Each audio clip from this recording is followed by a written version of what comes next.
Well, this is the beginning of this year's project, which is much later than usual. It's March 27th. One thing and another has held it up.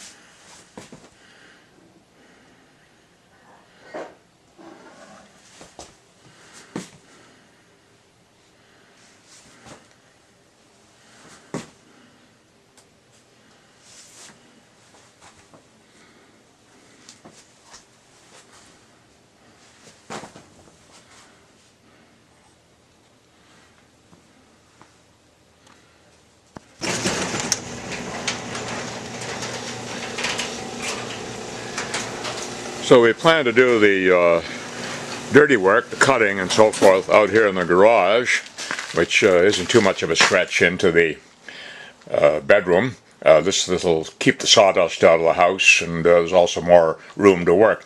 Well, the problem here is single-handedly trying to handle these 4x8 boards. They're just not easy to do. I've sort of damaged a couple of them already, as you can see here. We've tried a number of different saws.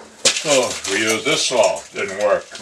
We used this saw, it didn't work. I got a lot of saws, none of them seem to work. So we'll try the technique I mentioned, using the good old rotary saw.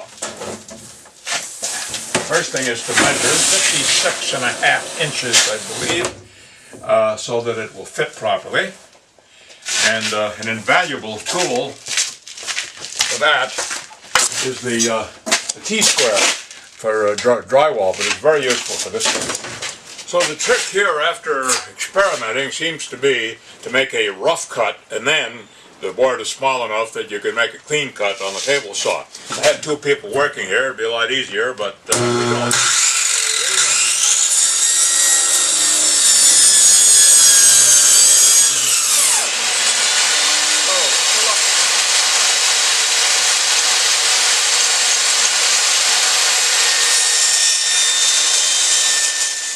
So this is the second day of the project, which have been going reasonably well. I've had to resort to some nails to hold down the paneling. Just the cement alone doesn't do it. Here I made a mistake, although not too serious.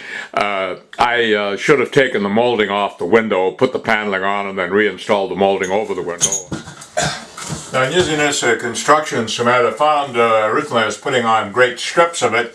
I found, particularly for the smaller pieces, it's better to do it this way. Just a few little blobs here and there. Not only is it less messy, it saves the cement, because this stuff's expensive, and I was only getting 2 boards out of 1 tube, which is a little ridiculous. But this seems to work better. It's neater, and it's also easier. Necessary. This part here is fairly firm.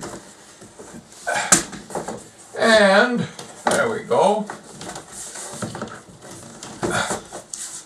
And same as we did up in the bathroom, use the rubber hammer to seat it.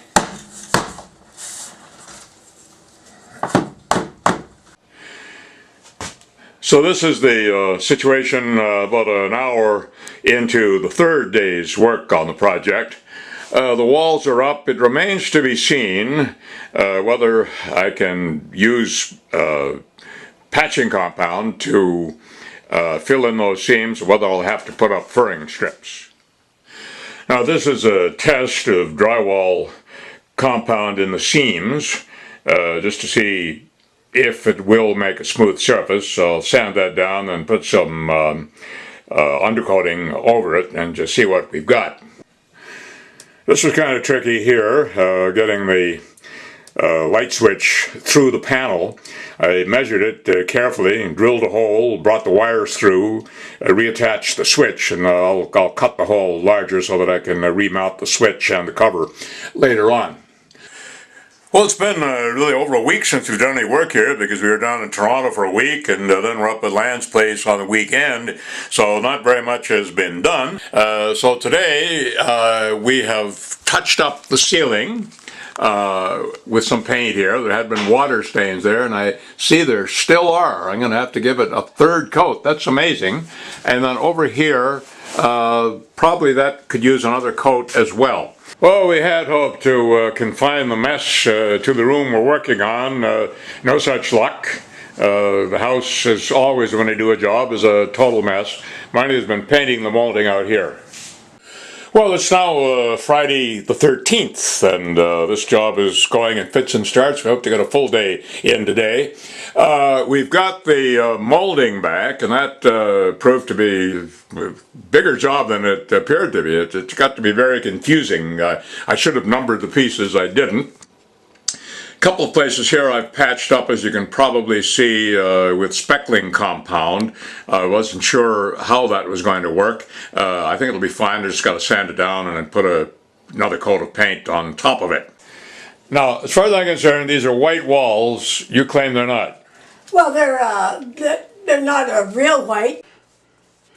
So this gives you an idea of where we were and where we're going. I still think it looks like a third-class cabin on the Titanic.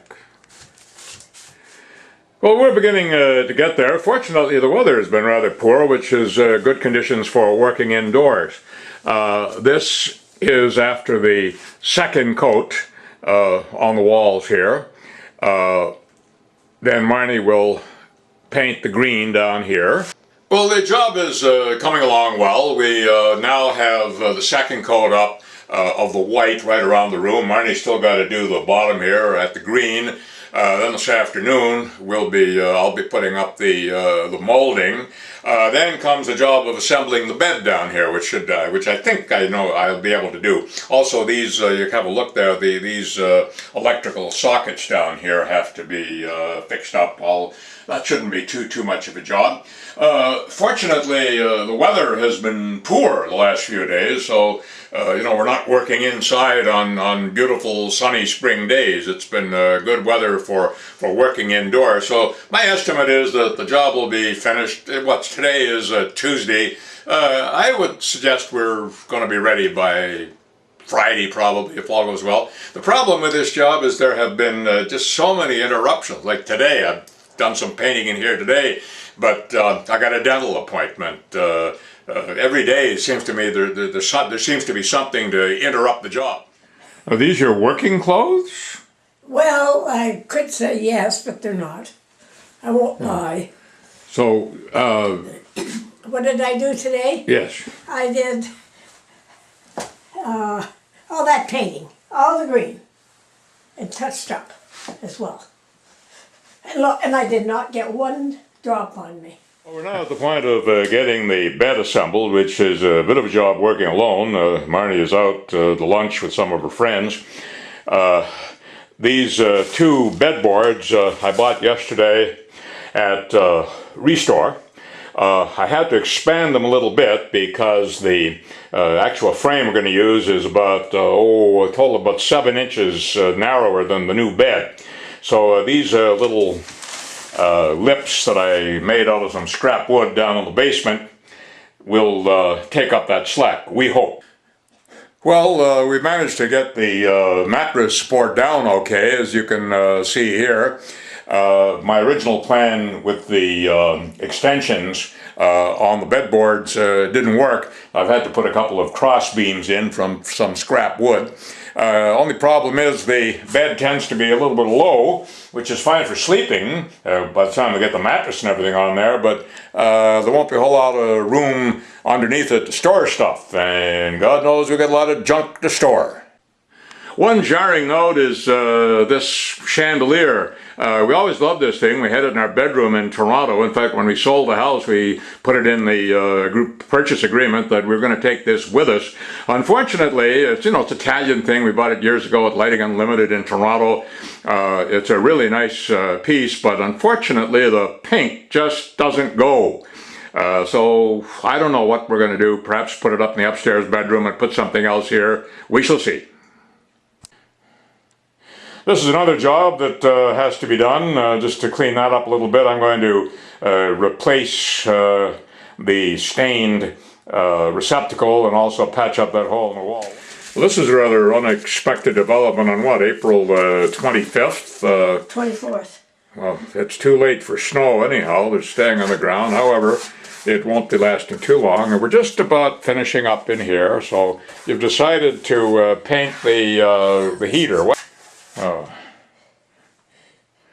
So this is the last painting you're doing here? I hope so.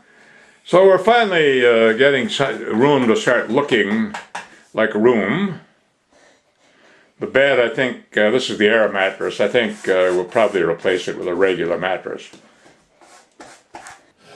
Well, the job is 95% finished. Still have a few pictures to hang, a couple of minor odds and ends to do, but we're still not too happy with the color, but we'll live with it for now. A couple things have to be washed, like the runner that goes on this piece of furniture here. And we got to get pictures on this wall. I've hung my pictures, so these are Marnie's territory.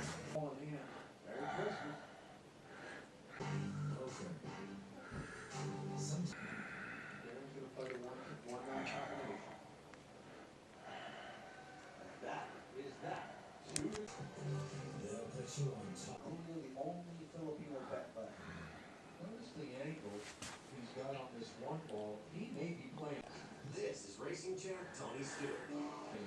That's what he's looking at. We can show Darren, he's looking at playing the billiard off the edge of the one, bringing the cue ball up table, bumping the nine, and winning the game. See that what he's doing, Stu? That's the path he wants that cue ball to follow. That's why there's new Armor All Extreme Shield Wax. It protects your car and repels dirt, unlike any other wax.